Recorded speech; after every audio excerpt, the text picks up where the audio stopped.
சுவாமிய சரணம் சரணம் ஐயா.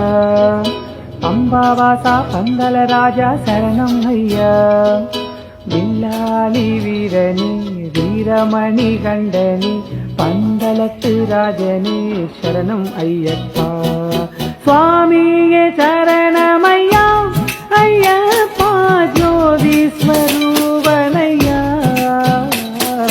சுவாமியே சரணமையா ஐயப்பா ஜோதி ஸ்வரூபனையா. புலிப்பாலை எடுக்க தனியாக நீயும் காட்டுக்கு போனாய் வீரன் நீயப்பா. தாய் நோயை தீர்க்க தனியாக போய் புலி மேலே ஏறி வந்தாய் ஐயப்பா. பந்தலத்து ராஜன் நீயே